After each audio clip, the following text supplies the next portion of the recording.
Saya Dayak Mentuka dari daerah Sekadau, beragama Katolik. Posisi saya dari tahun 1997 bekerja di Keuskupan Agung Pontianak, dan saya posisinya sebagai pembina muda-mudi Katolik. Permasalahan orang yang baru masuk Islam itu pertama tempat bersandar. Karena yang saya alami, pertama saya Islam, kemana saya ya? Kalau tinggal di kampung, tidak mudah, apalagi sendiri, tinggal sama orang tua. Nggak belajar, akhirnya apa yang terjadi? Nyerah. Kalau nyerah, dia akan kembali lagi ke habitatnya.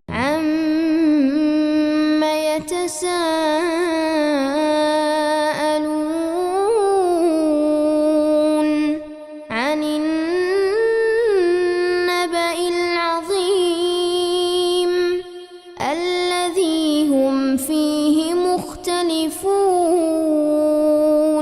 Assalamualaikum warahmatullahi wabarakatuh. Alhamdulillah rabbil alamin, salatu wassalamu ala asyrofil anbiya'i wal mursalin wa ala alihi washabihi ajmain. Asyhadu an la ilaha illallah wa asyhadu anna Muhammadar Rasulullah. Allahumma sholli ala sayyidina Muhammad wa ala alihi Muhammad. Pemirsa yang dirahmati Allah Subhanahu wa taala, ada yang bertanya kepada saya, Ustadz itu sukunya apa? Saya Dayak Mentuka dari daerah Sekadau, beragama Katolik. Posisi saya dari tahun 1997 bekerja di Keuskupan Agung Pontianak, dan saya posisinya sebagai pembina muda-mudi Katolik. Alhamdulillah, tahun 2003 saya mengucapkan dua kalimat syahadat di Masjid Mujahidin Pontianak, yang nama sebelumnya Antonius Andritoni. Setelah bersyahadat, nama saya menjadi Ahmad. Lalu ada yang menambah jadi Ahmad Antoni. Dan alhamdulillah sekarang saya berdakwah. Sekarang saya jadi pembina Lembaga Dakwah Quran Nurun ala Nur di Kabupaten Landak. Dan sekarang juga saya bergabung di Yayasan Tujuh Langit. Nah, visi dan misi Yayasan Tujuh Langit ini ingin membantu para mualaf yang mana yang ingin belajar, ya, yang mana begitu datang harus belajar Al-Quran, mendidik mereka supaya betul-betul paham agama yang sebenarnya.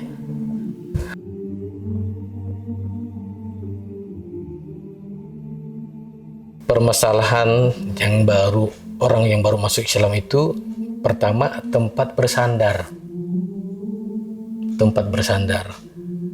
Karena yang saya alami, pertama saya Islam, kemana saya ya? Akhirnya saya ke Sintang. Di Tempunak saya belajar sholat. Nah, akhirnya punya inisiatif berangkat ke Jawa, mondok di Jawa. Dan sempat juga dibohongin, mau dibiayain segala macam, tapi semuanya saya abaikan.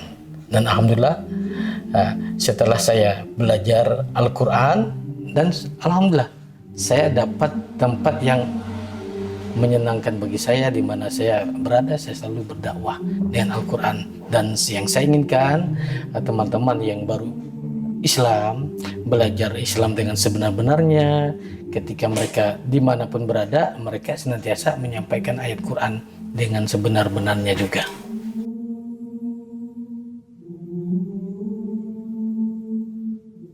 Sajadah pasti, perangkat sholat pasti, apalagi Al-Quran itu yang perlu. Kalau materi jangan dulu. Kenapa? Kalau dia baru Islam, mudah kita kasih materi, ujung-ujungnya nggak mau belajar mereka. Tapi begitu mereka Islam, seibarat orang mancing, kasih pancingnya, nah, kasih umpannya, suruh jalan. Biasanya orang dapat hidayah petunjuk, mereka bersyahadat pasti dikucilkan oleh keluarga.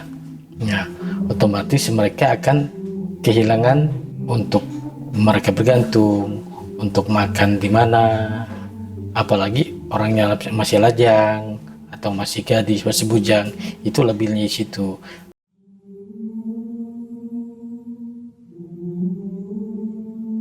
Kalau tinggal di kota masih mudahlah cari kawan, mudahlah bikin grup. Kalau tinggal di kampung, tidak mudah, apalagi sendiri, tinggal sama orang tua, nggak belajar, akhirnya apa yang terjadi? Nyerah.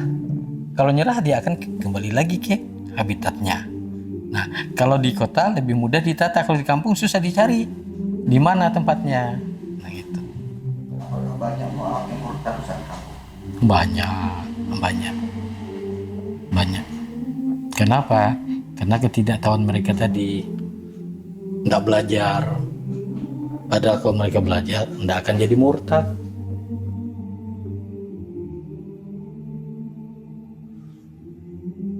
Ada mualaf yang waktu itu sempat berkeluh kesah. Nah, saya tanya, sholatmu bagaimana? Dia jawabnya apa? Ustadz, saya sholatnya belum bisa. Padahal Islamnya udah belasan tahun. Al-Fatihah bisa. Cuma bacaan ayat sholat nggak ngerti saya. Saya tidak pernah diajarin sama suami. Coba, karena Islamnya ikut suami. Nah itu penting. Makanya mualaf-mualaf seperti itu kita cari, nanti ada wadahnya, diajarkan di situ. Bahkan saya diminta, Ustadz sempat gak ngajar itu Iqra? Saya bilang kayaknya nggak sempat saya ngajar Iqra. Tapi kalau punya wadah enak. Kalau saya datang ke rumah-rumah kan nggak mungkin. Jadi insya Allah penting sekali seperti wadah seperti mualaf center itu. Nanti kita minta bantu dari beberapa teman untuk siap ngajar mereka, insya Allah.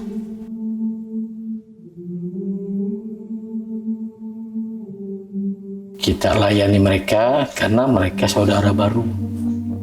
Kalau mereka belum tahu, kita ajaran mereka, kita didik mereka. Itu kewajiban bagi kita umat Islam, karena Islam itu saudara. Jadi Islam itu tidak mandang suku lagi. Sesuku Dayak, sesuku Bugis, enggak. Muslim itu sejatinya tidak kenal suku lagi. Kenapa? Muslim itu udah ngangkat derajatnya. Muslim. Karena udah berserah diri sepenuhnya kepada Allah Subhanahu wa taala. Kalau masih menyebut-nyebut suku, berarti masih menjunjung nenek moyangnya. Ini sukunya. Allah padahal di Al-Quran sendiri, di suratul Fatihah, di ayat yang kedua, Alhamdulillahi Rabbil Alamin. Segala puji bagi Tuhan Rabb sekalian alam. Tidak ada yang mesti dipuji lagi, tidak ada yang mesti dibangga-banggakan lagi.